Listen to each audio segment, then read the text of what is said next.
Hi, I'm Richard McManus from the Fluency Factory in Cohasset, Massachusetts, a place I started 15 years ago. We teach reading. We really set out initially to teach reading to children and to older folks who are struggling.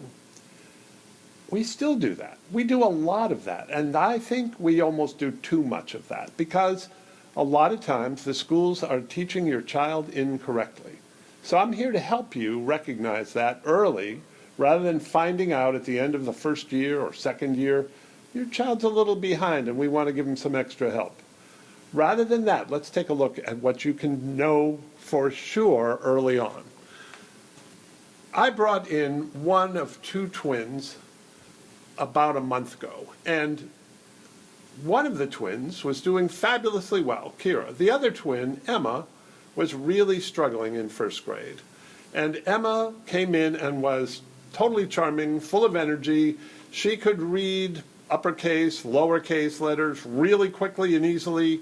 She could read her numbers. She was great with math. But she was really having trouble with reading. Well, what was the problem? And we found out by doing an assessment that we do. Now, we used a whole page of consonant sounds. You don't need a whole page of consonant sounds. You're going to know in seconds whether or not there's a problem. And here's how you'll know. Here are four simple consonants. Here's what Emma read. Ma, ta, sa, fa. More than half of our kids, when we bring them in, that's how they're reading. Ma, ta, sa, fa. If you're new to parenting, or even if you're just don't teach reading, right? That sounds okay, because it doesn't sound that bad, but it is. Look at this. We're going to write a word here, and I'm going to put some little uhs in here.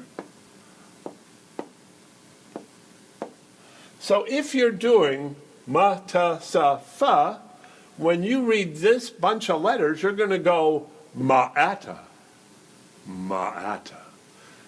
A Native American prince, or something, right? But it's not Matt. So in other words, the way they're being taught is defeating many children and making it impossible for them to sound out.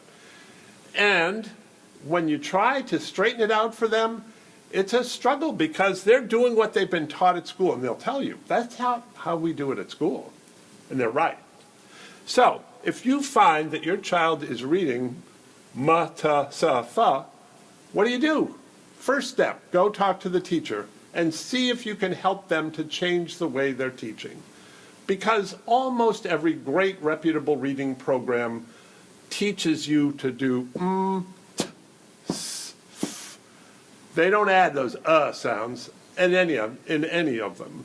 If your teacher can't help you, go a step up. If your step up can't help you, wind up at the superintendent. I hope that you find a solution as quickly as you can so you spare your child suffering in school. This is Richard McManus from the Fluency Factory in Cohasset, Massachusetts. Thanks.